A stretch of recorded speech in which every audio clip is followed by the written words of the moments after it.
Next game up, Sharjah versus Al Duhail. So Al Duhail won 2-1 in the first match, but then a pretty big upset, 4-2 win for Sharjah in the second match day 4. Because obviously we're in the back-to-back game part of the group stages, which is probably like the best bits because you get these mini rivalries for a week or two. But what do you make of that? This competition keeps on surprising. I thought if by a miracle in that game, if something happens, it will be a draw against the two teams in match day 4. But obviously, Al Sharjah are the underdogs in this particular game. Considering the amount of money Al Duhail have spent on their squad, all the players they have. And not only that, but if you look at like the formations that they were using, you had a 4-4-2 from Al Duhail, but a 4-2-4 from Sharjah, right? So you've got essentially, it was 4-2-4 on the ball.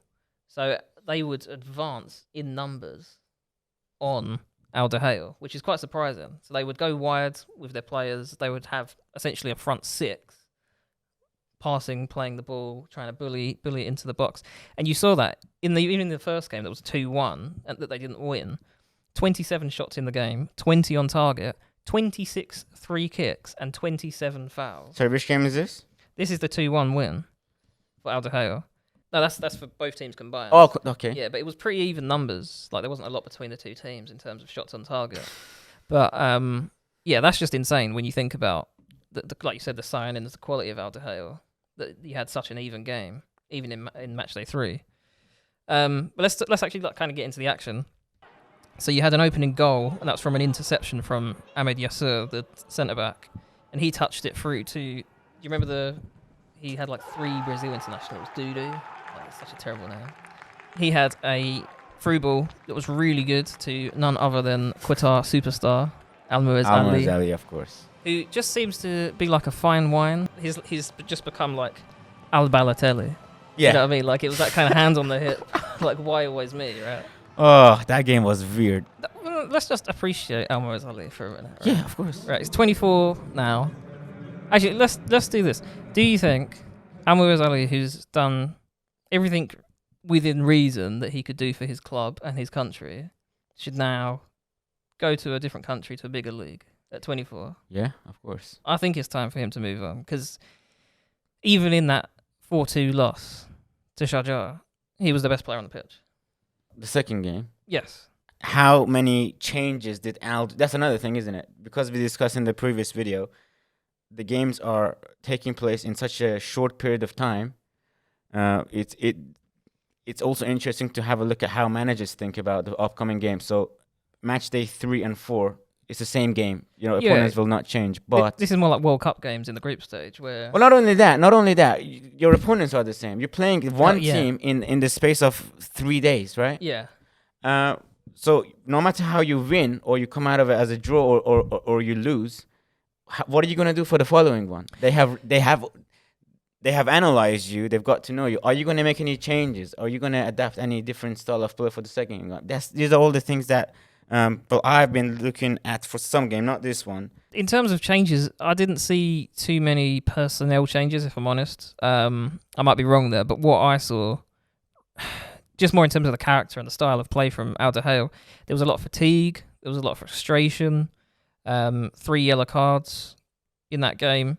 They had over 60% possession and produced less fouls than Sharjah, but they just could not get their shots on target for a lot of the game. Similar kind of pattern of play from the previous game, where it was like mirrored formations, and it was quite box to box essentially. I wouldn't quite call it box to box football on the ball, but there wasn't really a lot happening in the midfield, if that makes sense. So the game would just move to each end in waves. Yeah. Mostly in Al Duhail's favour, and even in that second game, Al Duhail did look strong at the start. There was the right back kicked sort of a long ball down the channel, collected by Almoez Ali, and then passed to the outside of the goal to Al Arak, who hit kind of a Frank Lampard goal, really. Did you see it? It was like a 30-yard power bomb, like Steven Gerrard, Frank Lampard, top right corner. Just no chance that wasn't going in. So at that point... I'll put a clip up so people can see. Yeah, at that point you would sit there and think, oh, okay, they're showing their quality. they've learnt their lessons from the previous game. They look like they're going to go on to win. But no, Sharjah, like 5 minutes later, one of the opposition players went down. Like Al Duhail player went down. The referee did not stop play.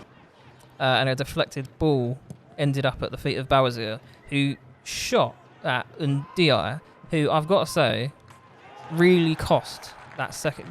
And Ndiaye really cost the game. Yes, I agree with you. Like, I agree. I think like 3 of the 4 goals were his fault.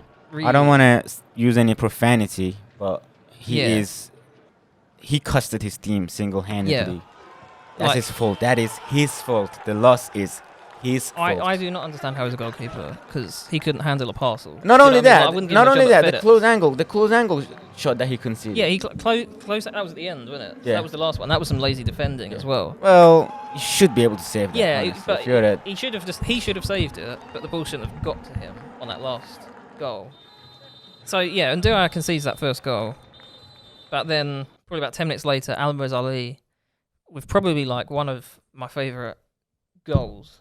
It changes the game. No one else had a choice or a say in what happens. You know, Ibrahimovic, right? Ibrahimovic is not a nasty person, but Ibrahimovic on the pitch. but even so, he doesn't bite people. But he'll if you pick on him, he'll pick on you, and you'll lose. Like that's kind of play. And Alvarez Ali is kind of reaching that point in the leagues, and He's becoming that person, wasn't Yeah. he? He wasn't like that in the Asian Cup, or no, but now he's He's growing. relaxed in his abilities. And Al Duhail ball comes over the top, kind of on the sort of right corner of the penalty box, exactly kind of on the line.